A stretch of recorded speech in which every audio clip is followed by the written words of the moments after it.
Well, hello, and thank you for joining us for this World Council of Credit Unions virtual event, Finding and Securing the Future of the Credit Union Movement in the Age of Digital Transformation, sponsored by Creatio and Solutions Metrics. My name is Greg Newman, Director of Communications for World Council. Before we get started, please take a moment to click the interpretation button at the bottom of your screen and choose your language, your preferred language, English, Spanish, or Portuguese, to make sure you can hear all of today's presentations in that preferred language. Tómese un momento para hacer clic en interpretación y elija su idioma, inglés o español o portugués, para asegurarse de que puede escuchar esta reunión en su idioma preferido.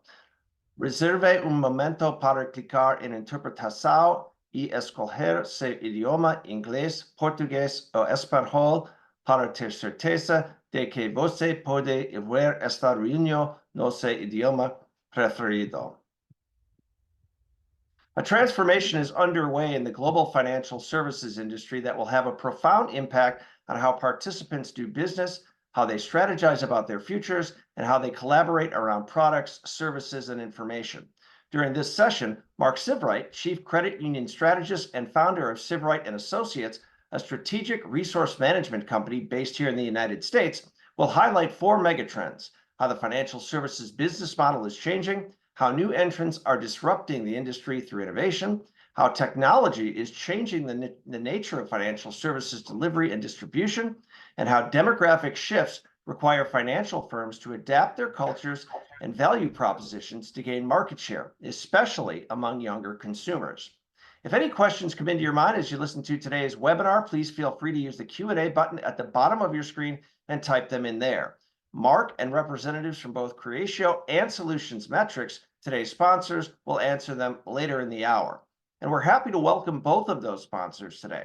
Creatio delivers the freedom to own your end-to-end member-centric automation and change fast, thanks to the power of their no-code platform.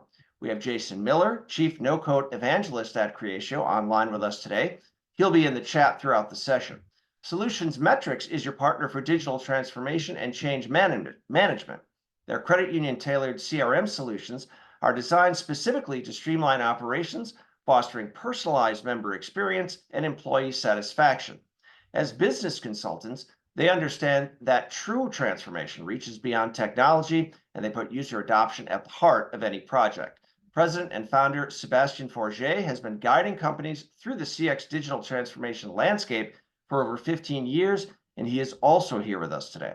Just a final note, this presentation is being recorded. It's also going to be available later today on the World Council YouTube channel. And now, with more than 30 years of financial experience, Mark Sievewright has worked directly with numerous credit unions in the successful formulation and execution of their strategic business and technology plans. He's also recognized for being a financial services thought leader with a unique understanding of and insights into the digital banking and payment services markets, holding senior leadership positions during his career at HSBC, MasterCard International, and Fiserv, just to name a few. Mark Sievewright, welcome back, and thank you so much for joining us. Thank you, Greg. It's just a pleasure to be with you and our World Council audience today. Greg, before we jump into the presentation, let me embarrass you a little bit and congratulate you on your 5-year anniversary at the World Council. That's a fantastic achievement, sir. And you've done a great job. Thank you so much. A pleasure to still be here.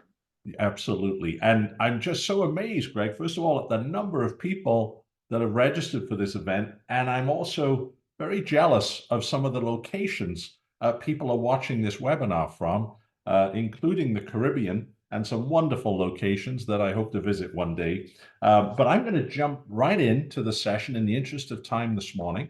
Let me go ahead and share my slides with all of you. As Greg was kind enough to mention, we're focusing today on the transformation of the credit union system around the world. And this is not, even though I'm based in the United States, like some of you, this is not about the American experience.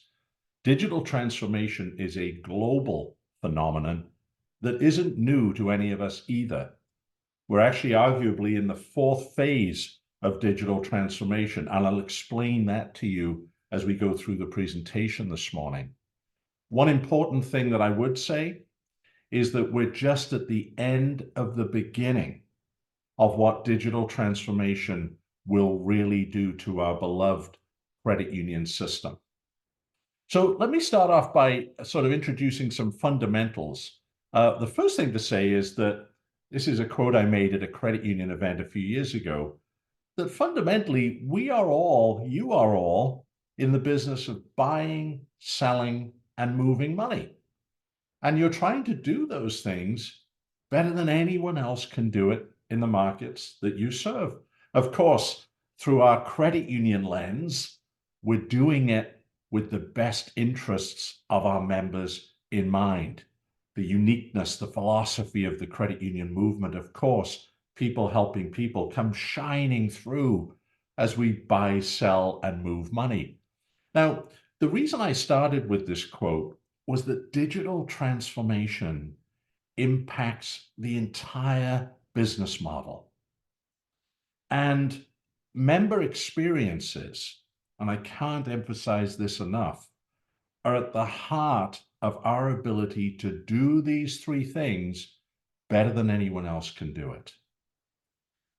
As a segue into the discussion of some macro trends I'd like to review with you before we drill down into digital transformation, I was struck by a quote recently from Jamie Dimon, who, as many of you will know, is the chairman and CEO of the world's fifth largest bank by asset size, JP Morgan Chase, which as of this morning, by the way, is in itself 10% larger than the entire credit union system globally in terms of assets. So when Jamie Dimon speaks, we have a habit of listening to him.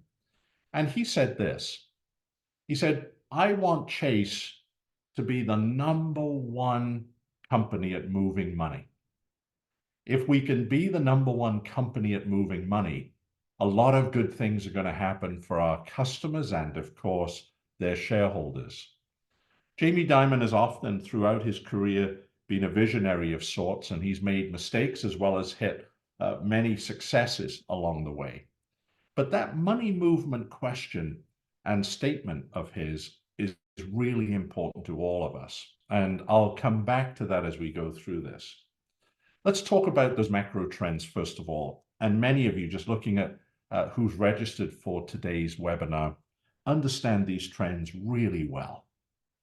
I believe these 5 macro trends govern everything we do in the global credit union system. And today I'm going to talk specifically about the technology side of this, the second from the right here in terms of our trends. But I would be remiss if I didn't mention several important things, such as this is the most competitive environment we have ever seen in the financial services industry. And that competition doesn't just come from those large-scale financial institutions in whichever markets you're representing today on this webinar, but also from thousands of non-financial companies, financial technology companies, and others, by the way, retailers and others, that are trying to get their share of the financial system. The other thing is, there is a definite pursuit of scale going on in our business that is evident across the world. And notwithstanding the fact that the World Council has over 82,000 credit unions in its ecosystem, I believe that number will shrink substantially over the next decade. And the reason for that is that scale has become something that is a key success factor in being able to make the investments necessary to remain relevant and to keep pace with technological change. So let's talk about today's theme of digitalization and transformation.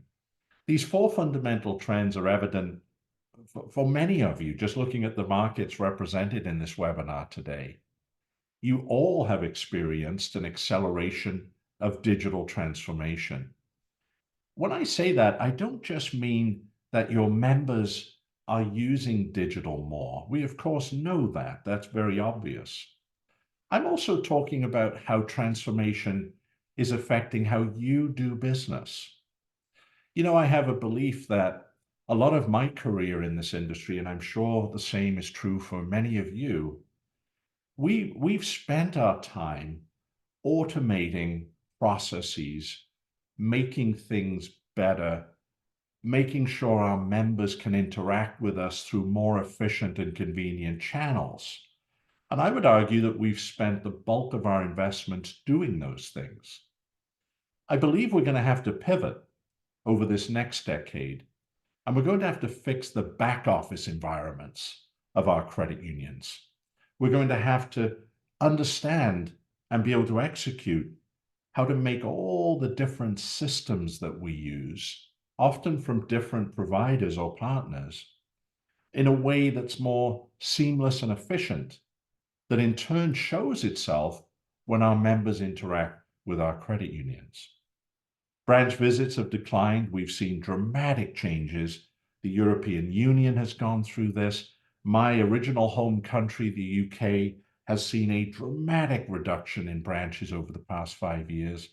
Here in the US, we have seen about a 48% reduction in branch transactions over the past 5 years. Having said that, I'm a huge fan of the future of the branch.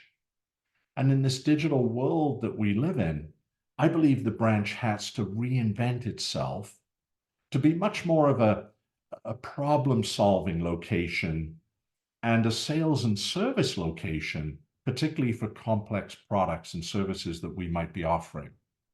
It also serves as that sort of safety net for many credit union members around the world.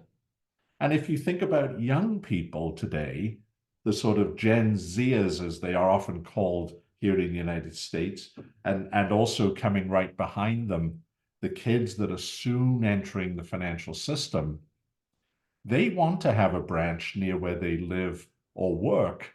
They just never want to come in. There's kind of a really interesting dilemma for us, right? We've seen huge changes in our payments ecosystem. As Greg touched on, that's a big part of my background.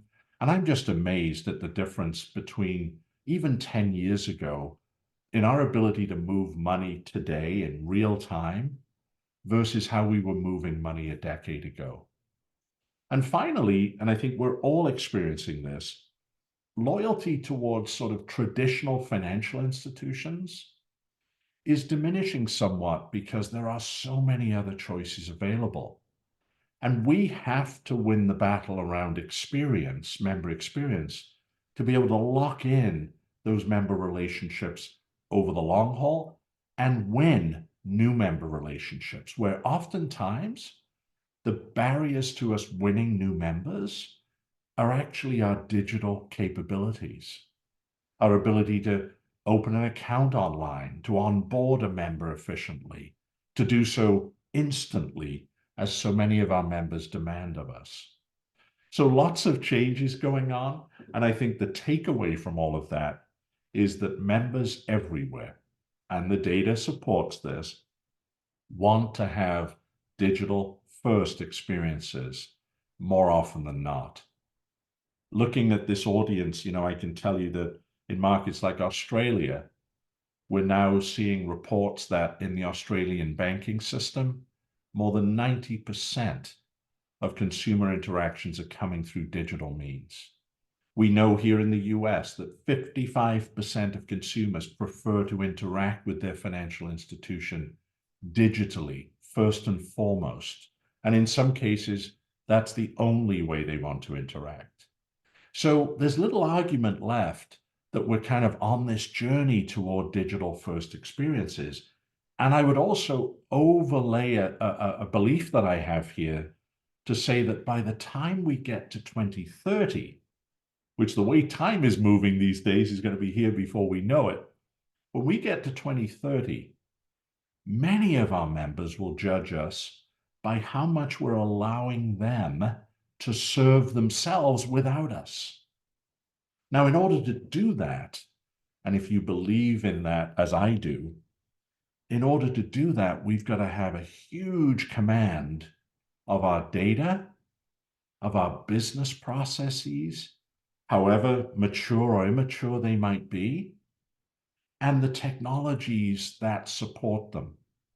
And that's a pretty tall order. And when you think about the investments required to really do that well, it sort of lends support to the theory I have that scale in our industry is going to continue to be a key determinant of success. So let's delve in a little bit to how we transform and what it's going to mean for our credit unions. Well, the first statement I'd like to make is that the pace of change in technology over the next 5 years will make the last 25, 50 years seem slow. And this is the journey that I believe we are all on somewhere. You can all find your credit union on this rather sophisticated image we put together. We have a traditional model that you see at the bottom of this slide. Whereas, we offer multiple channels, branches, telephone, ATMs, or interactive telemachines. We've got digital delivered in various forms. We've got smartphones. We've got computers. All of these different channels, even call centers and telephone options for our members. That's our traditional model. If you believe that the trend over the long term now is going to be towards more digital interactions, as I do, we have to make sure that we continue our journey toward these areas of frictionless and intelligent delivery of what we do. And you'll see here, to back up my comment of a few minutes ago, that I even have new branches listed there, because I have a firm belief that the branch of the future is not only going to be smaller than the average branch today, but it's going to have a lot more technology inside that branch for members to use. And people who work for us or work for your credit union that are skilled, not in transactions necessarily, but more in the service and sales skills that they're going to need to have to drive business growth for your credit union. But more than that back office revolution that I see coming over the next decade will be driven by new technologies. We talk a lot nowadays about artificial intelligence. And I think it's remarkable, as I study this industry every day of my life, that I see increasing examples of how technology is changing the way we do business. I was reading just a few weeks ago in Germany, one of the larger banks, Commerzbank, has introduced an AI-enabled avatar, artificial intelligence-enabled avatar, to serve its customers in Germany. Going back to Australia, I already know that model is pretty pervasive.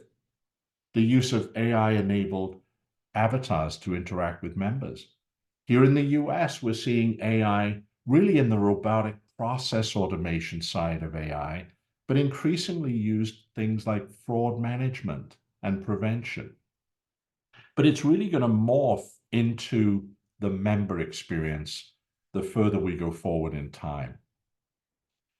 And that means that our industry, the world that we're an essential part of, in my opinion, our global credit unions, will move from this current state that we're in today. And I realize, I was kind of joking with our friends at the World Council leading up to this event, that it's almost impossible to craft a presentation to cover every market that's going to be represented. And so I've tried to sort of stay more general in some of my comments. But notwithstanding that, I think you can all relate to this slide.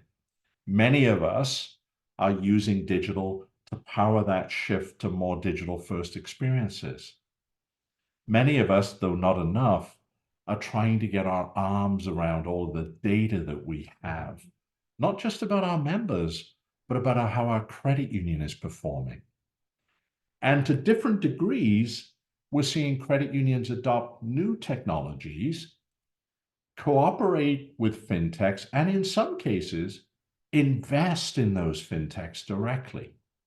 So we have a real mixed bag represented today on this webinar in terms of where you are in this current state. But if you accept this as sort of the average current state, my point is that we are moving very rapidly towards a future state of our movement, which is going to be data-driven and in some way enabled by artificial intelligence. It won't always be visible to us, the AI part of that. And in some cases, I'll share with you in a few minutes, it will be very visible to us. So the excitement around this led me to sort of co-author a book several years ago with an executive from Microsoft called Digital Life. And as part of the sort of foundation for that, this quote that came from Microsoft CEO really summed up for me what digital transformation is all about. Because oftentimes, naturally, because we're all human, the dialogue on digital becomes something to do with online banking or mobile banking or electronic payments. And the point here is that it's much, much more than that. It's about bringing together our people, our technology, our data, and our processes to create value.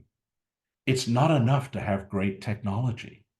In fact, I would argue that an essential part of transformation is leadership and culture of an organization. Looking at some of the credit unions represented today, many of them that I know, and I'm saying I'm sure all of you, but many of them that I know have both great leadership and great digital capabilities. And this study from MIT that was done, not just of financial institutions, but companies across multiple industry sectors, concluded that if you have great leadership and really strong digital capabilities, you are going to outperform your market and therefore your competitors. And so at the heart of transformation is this sort of growth mindset and appetite to embrace analytics and business intelligence as the foundations for what you do. Not starting at phase 3 of digital transformation, but starting at the very fundamentals of understanding how you're going to grow your credit union and the data and information and analytics that you're going to need to be successful. And the 4 sort of circles that you see on the outer rims here represent key activity areas for your digital transformation strategy. So to make this very practical, in any engagement around digital, I would encourage you to start with these 4 key areas or key result areas. How are you going to engage your members in a better way, manage products in a better way, your operations more efficiently, and empower your employees? And all of these things interact, as you can see here on the slide. And the results are deeper relationships with our members, happier and more effective employees, better products, and more efficient processes. And there's a way to do this. The good news is that there's a step-by-step model for how you can advance the capabilities of your credit union through transformation. Begin with culture and mindset.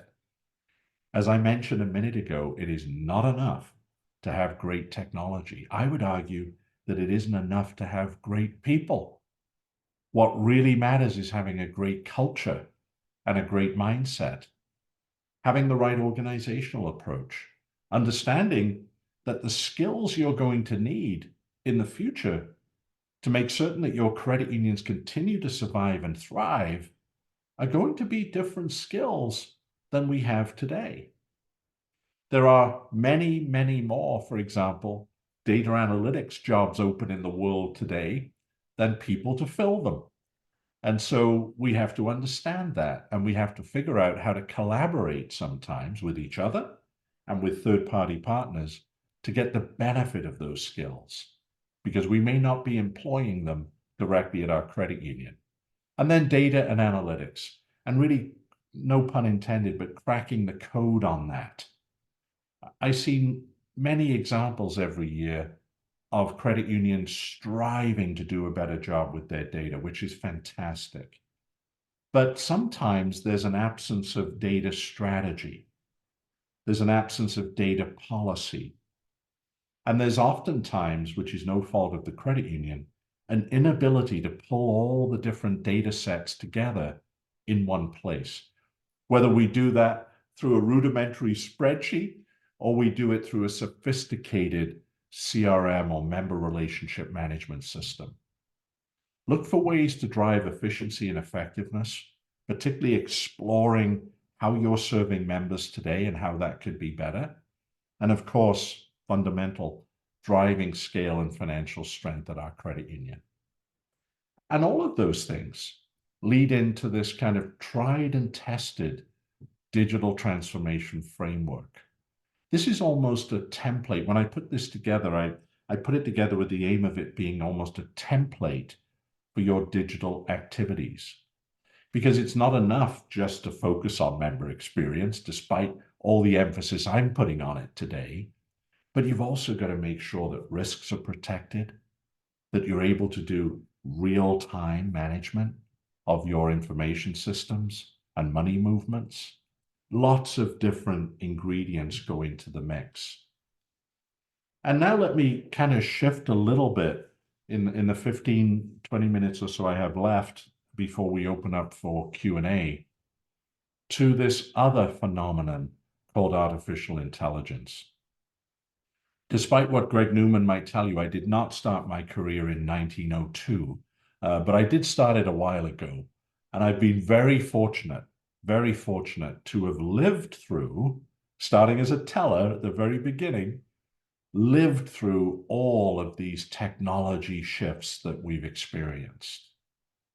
And many of you, I'm sure, will have experienced at least 2, perhaps even 3 or more of these in your careers. These transformative events changed how financial services worked. But I would also say that the players who led those innovations did not ultimately end up being the players that won. A great example for me is mobile technology.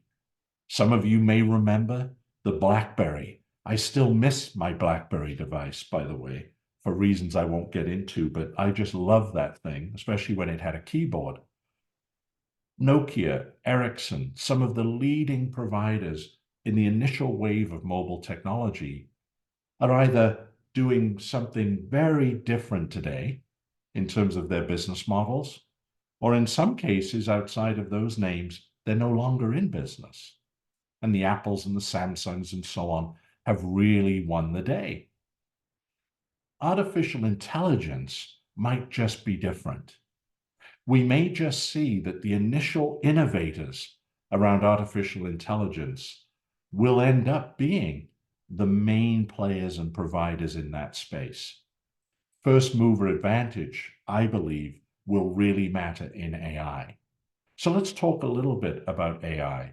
It's not new. I mean, I kind of get a chuckle, a smile, if you like, out of the fact that we're talking about AI so much today that you could easily think this is a brand new thing. Well, many of us know that it's been around a long, long time in different formats. The revolutionary part of AI came in November 2022 when ChatGPT in its latest version really got underway. And we saw globally more than 300 million consumers adopt ChatGPT within the space of 3 months, which made it, by the way, the fastest technology adoption cycle we have seen. Now, you all know, I'm sure, there's a little definition for you of what AI is. You're all familiar with it, I'm certain. But I believe this will give us just a phenomenal opportunity to change how we do business over the long haul. This is not about today. It's maybe not even about next year, but it is about the next 5 years and beyond.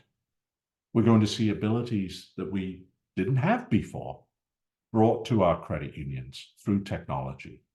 We're going to see new ways to service members that I'll talk about in a second, new ways to manage fraud losses and prevent them, new ways to improve our workflows and operations, and new ways to manage all the data that we have on our members. And already, as it won't surprise many of you, especially those of you in the United States, we're seeing the large banks, not just in the US, but in other parts of the world, take those first steps around sophisticated AI models. Here in the US, Bank of America has really certainly stunned and surprised me, but also many others, with the success of its Life Plan service. Now, remember, I said at the very beginning that one of the unique advantages we have is our credit union philosophy, the people helping people. All of you exist to make the financial lives of your members better. This is a major multi-trillion-dollar asset bank saying we're in the financial well-being business now.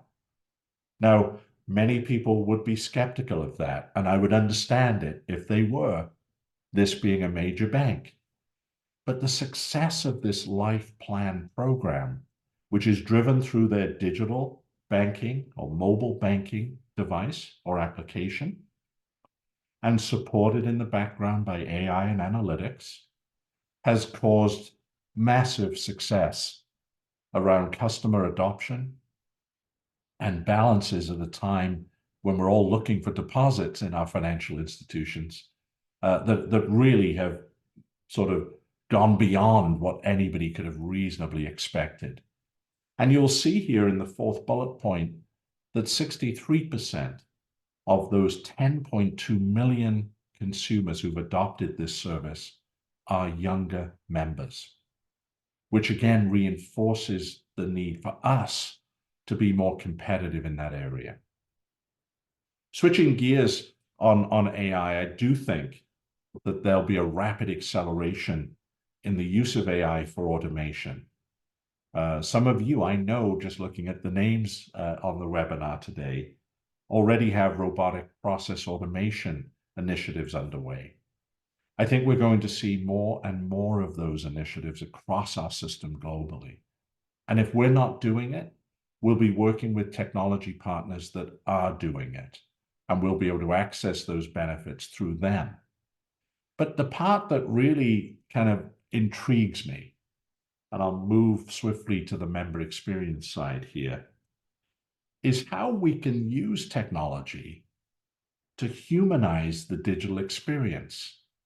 Remember what I said earlier about much of my experience and observations have been around how credit unions are automating things that perhaps people used to do, or making something better because of technology.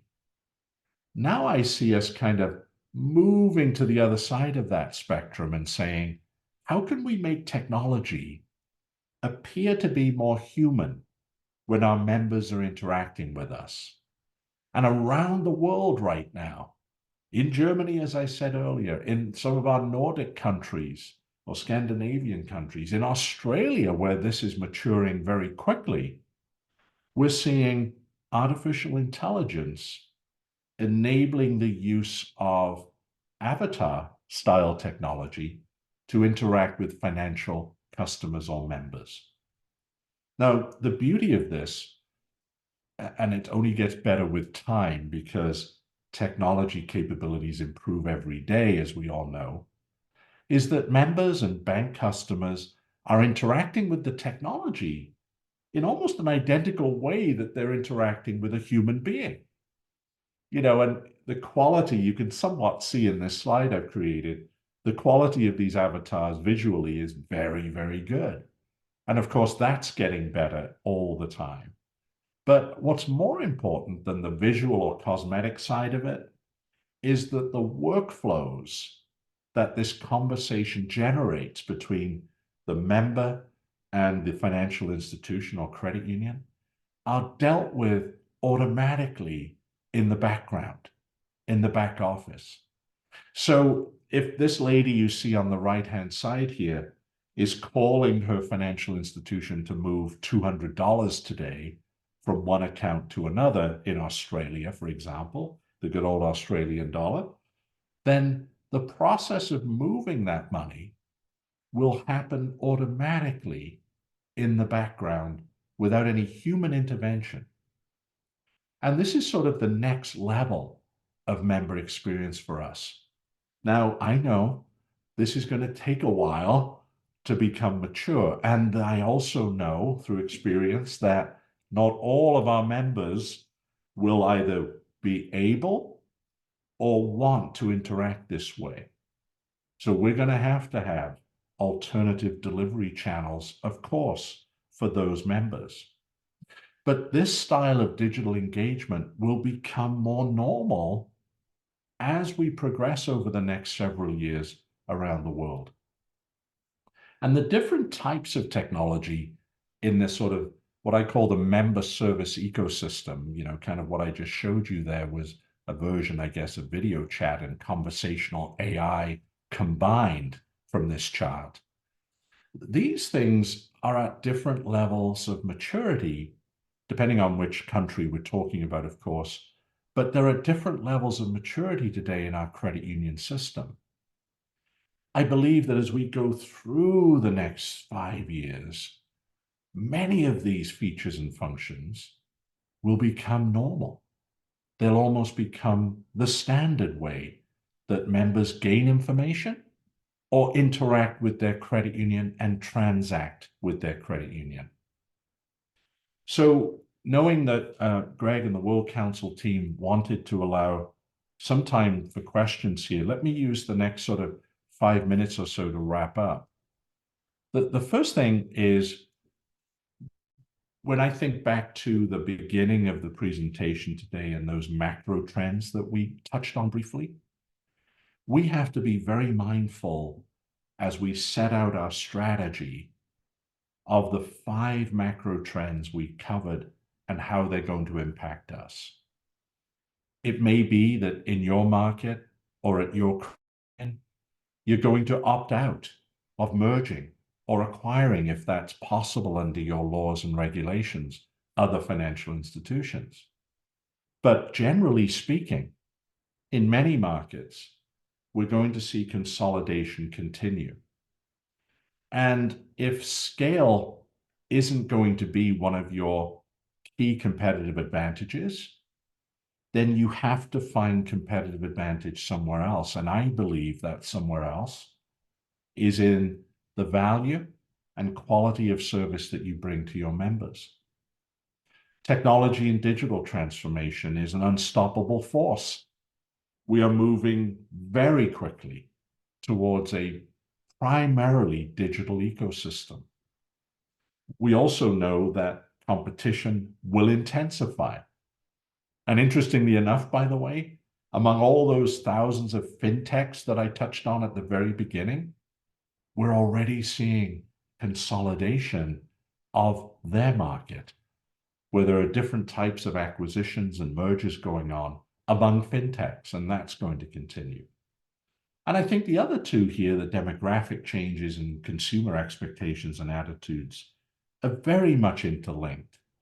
It would be wrong of me, of course, to say that any person who's young in any of the countries represented here today is only going to want to interact with you digitally. But the majority of them would feel that way. It would also be wrong to say that more mature consumers in older age demographics only want to have a personal interaction, either at a branch, on the telephone, because many of those consumers are beginning to understand the value of digital. And I would say, and it's obvious to many of you, I'm sure, that the COVID pandemic really accelerated our movement towards digital. Without it, I'm often asked that, by the way, by clients or at conferences, did the COVID pandemic really cause this digital adoption that we're seeing? And I always answer the same way by saying, we would have seen the adoption anyway. We just saw it faster because of that. And finally, I'll share this with you because as you think about your own individual credit union, I think it would be incredibly valuable for you to think about these sort of 5 interlocking circles that you see here and ask yourself the question, what is my credit union doing in each of these areas? Now, one of the challenges someone like me has talking to a group as diverse as this is that there are many different sizes from an asset point of view of credit union on this webinar today. And so I can't target my guidance to one particular asset segment. But I would say that no matter how small your credit union might be or how large it might be, these 5 imperatives that you see in the middle of this slide here are going to be incredibly important for your future success. And I understand, I've dealt with enough credit unions in my career to know that a very small credit union is not going to be able to advance some of these things in quite the same way as a very large credit union. But the principles of trying to influence each and every one of these in whatever way you can, that is universal. And I put member experience at the center of this slide deliberately, because no matter how sophisticated your technology environment might be or not, we can always do things to influence the member experience. And I'll end by saying that our technology strategy, which will include artificial intelligence for many of you, our technology strategy is one of the really underpinning components of this sort of future success model. And above all else, the culture and the people, the talent that you have working at your credit union, I believe will continue to be a huge differentiator for you. So Greg and our World Council friends, thank you so much for the opportunity for me to share my thoughts on digital transformation and how it's affecting our movement globally. And I can stop sharing the screen and leave this on if you'd like, Greg, but we'll open up for questions. Thanks, Mark. Yeah, if you want to stop sharing the screen, that's fine. Okay. First of all, I just want to say great presentation. Second, I think I said 1922 you started your career. To be fair, not 1902. So to just make that clear. But and I hope those avatars are at least 10 or 15 years away from looking exactly like a human, so I can still have my job. I do too. And by the way, I'd be remiss, Greg, in not thanking so many people who've sent nice messages and applause and celebrations during this session. That makes me feel very good and very humbled by that feedback. Well, I want to bring in now, I mentioned earlier, this virtual event is sponsored by Creatio as well as Solutions Metrics. And I want to now welcome in Jason Miller. He is the Chief No-Code Evangelist for Creatio and also Solutions Metrics President and Founder, Sebastian Forget. And I just want to get your thoughts quickly before we open questions, which we have several, just on kind of Mark's presentation and how you see the world that he just unveiled for us. Yeah, I think great presentation, Mark. And I think that a lot of these things are the conversations that I think are top of mind for most executives and credit unions. And it doesn't matter where you're at in the world. When we talk to a lot of these execs, it's how do I better enable my employees to interact with our members? How do I better understand where I'm having challenges with processes, with moving things from one stage to another within my organization to effectively and efficiently engage throughout my business operations. And these are the things that we talk about all the time. And you covered almost all of that in your presentation today. And I think that when we start getting to the Q&A, there's like some general themes that I'm seeing over here, but it's really about taking technology and making it an enabler versus something that's detracting from your business. And Seb, I'd love to hear your points on that as well. A fantastic presentation. I mean, I recognize ourselves in there, and being the practitioner that makes that happen at the credit union from different sizes, right? Because you're absolutely right. You know, the scale is really important on how you tackle those initiatives and priorities and building your roadmap and making sure it happens to the organization. It's congratulations. I think your presentation was great, and it's exactly in line from what we're seeing in the field. So Well, thank you, Seb and Jason. And Seb, I think that's the first time in history that a French Canadian has complimented a Welshman. So thank you. no, c'est une première. Thank you. Merci beaucoup, monsieur. Très gentil, très gentil. Well, let's get to some of the questions, and I'll let the three of you kind of determine who wants to answer which one here. But we have several. Patrick, first of all, asks, and I think this is a very standard question that probably a lot of people on the webinar are wondering: what technologies should credit unions look to adopt that can cover both front office and back office process automation that you mentioned today, Mark? Oh my gosh. Well, maybe I'll start and Seb and Jason will jump in here. There isn't, Greg, a single technology. I mean, I wish there was. I think we all wish there was. I have an expression, Greg, that I use called, we need to solve mullet banking. Now, forgive me for anyone with a mullet hairstyle, but here's our dilemma. We look great from the front as credit unions, just like a mullet hairstyle. We look great from the front. But from the back, it's a holy mess, just like a mullet hairstyle. And we have to fix the back. And the only way we're going to do that, Greg, in my opinion, is to get control of our data. There are great technologies out there that singularly allow you to do that, and make certain that we put in place technology components that allow those systems to interact more effectively. I wish there was a universal provider, Greg, but there isn't. You know, I think you're dead on there, Mark, and I will put the shameless plug out there that I think Creatio is that single piece. But ultimately, you're right.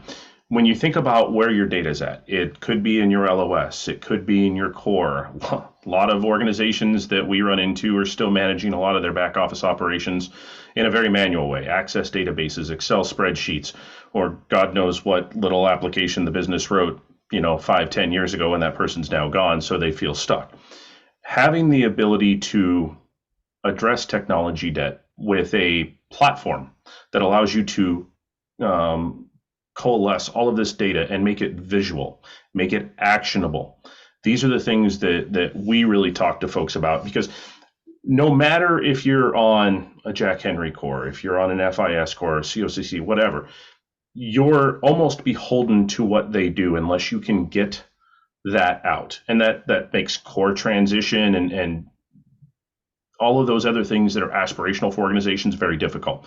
So putting an abstraction layer around those is things that I think that really organizations should think about. That's what we preach all the time, because it allows you to then address the core problem, which is, how do I modernize my back office and really start to pull those things to life without impacting my day-to-day front office operations? Because we don't want to expose, as you would say, Mark, that mullet to our members. So I love that analogy. I'm gonna pull that and put that away and use that later. But it's really about keeping that clean business in the front approach to our members and not exposing them to the pain. And I think the best way to do that is really put an abstraction layer around some of our core systems that we have in place today. Seb, what are your thoughts?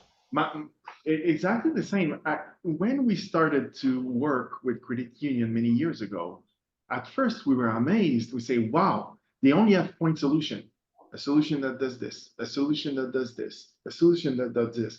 In the other world, in the other industries, they have ERPs, right? So it's brought, there's no ERPs in credit unions. So the data strategy that you refer to is an enabler for all the efficiencies you can get by optimizing your process. Because when you talk about scale, it's really in line. And then you want your members to benefit from all those efficiencies that you get, and it's a trigger for a next level. But it's not natural for some of the credit union we've been working with, because they used to point solutions. I'm buying from this vendor and I'm getting this service. I'm buying from this vendor, I'm getting this service. But there's no tie between all of it. So part of the digital transformation is for sure you need a data strategy. And it becomes complex, because simple things like, where do I change a member address when you have 25 systems or ish? Yeah, so good news, there's best practices, there's fantastic technology. We're a proud partner of Croatia, so those are simplifies those initiatives, but absolutely it's and the roadmap that goes with it as well. You can't tackle everything at the same time. Right. And some of our credit union, our partners, and work with them and their communities is, okay, where do we start? How much resources do I need? What's the budget for this? Is it 3 years, 2 years, 5 years? Can I do what you talked about? Not the type of people and talent you need to have internally. That's also a change.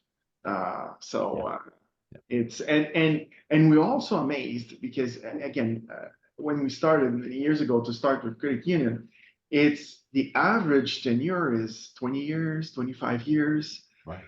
So rapid change sometimes is a little challenging because the curve, the early adopter and our early adoption sometimes. So it's a really unique situation. So it's fun. It's really fun. Seb, you mentioned early adoption, and there's a lot of people on this webinar today who have yet to even start this process, but they don't have the legacy systems that can maybe make it more difficult. Ian from Malawi says most cooperatives in my country, if I may be polite, are still on the internet stage or slightly moving to mobile technology online. What advice would you give us to jump to generative AI and cope with it? A technology adoption cycle jump he's asking about. That's correct. So our advice would be we first need to look at the roadmap you want to have, because the good news is in 2024, it's simpler than it was many years ago. So there's a democratization of the technology that makes it easier, less costly, less risky. We have, and I see Jason being a no-code evangelist.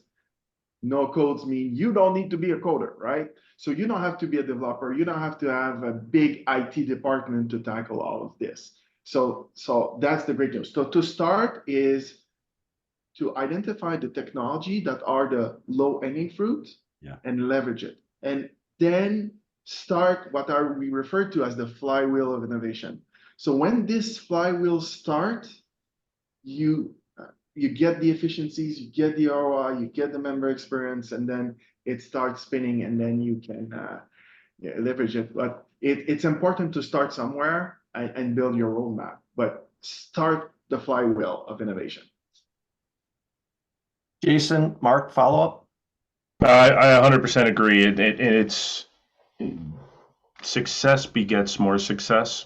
Trying to jump, as Ian mentioned, can make things more difficult. So, from a technology standpoint, we focus on enabling all areas.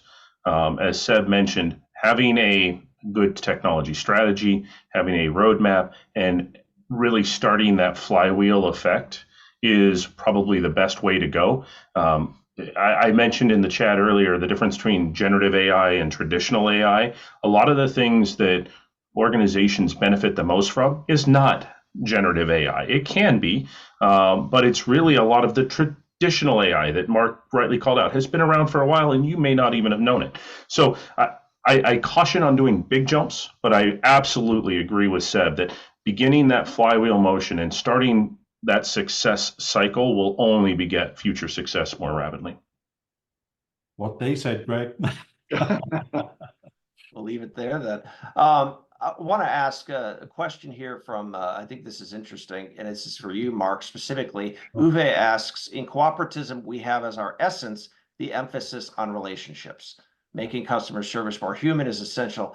So can you share more details or specific ideas on how you kind of merge those two? Because that's really always been the cooperative model.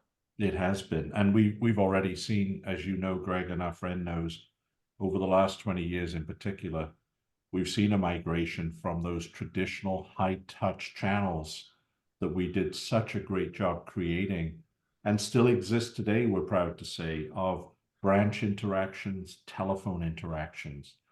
It became for many consumers a social thing that they were going to go to their branch today to have that human interaction.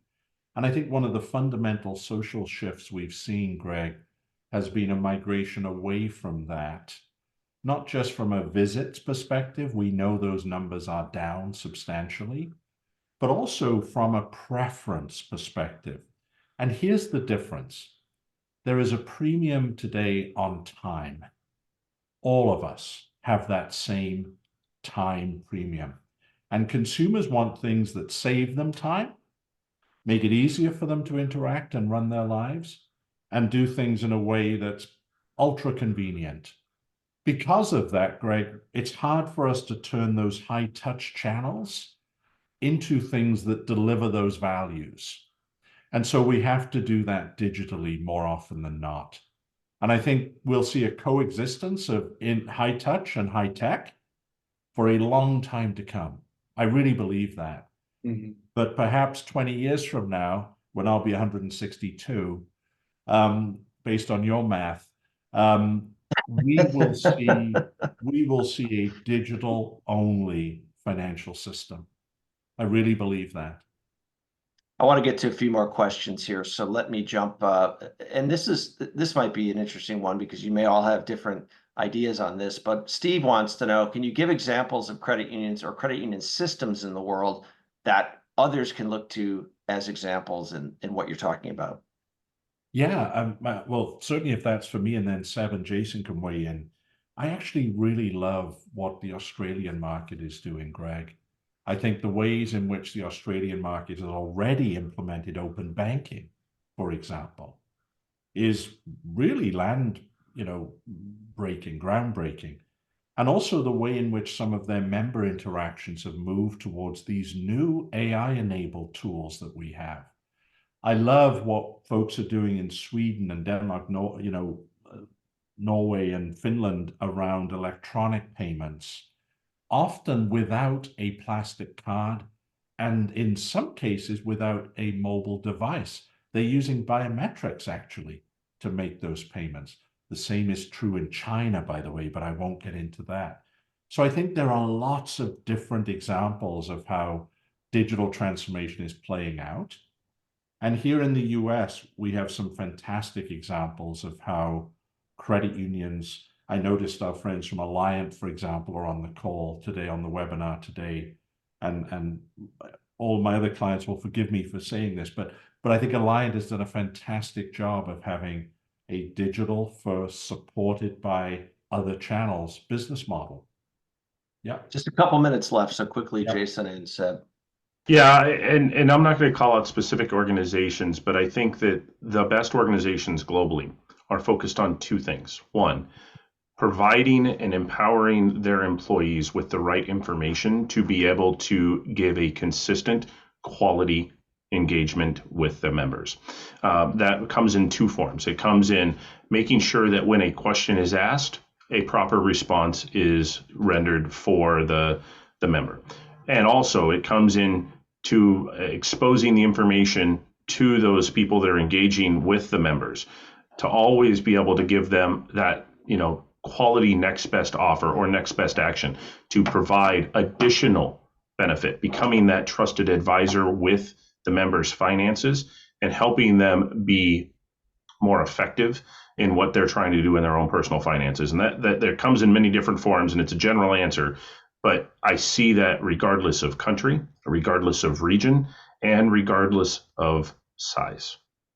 Seb, but about 30 seconds I can give you. 30 seconds. So there's lots of example of how we could, so there's member experience. We call it member engagement as well. So people fear that not being in the branch, you lose the engagement that you have, but that can be transformed to digital engagement while providing fantastic experience.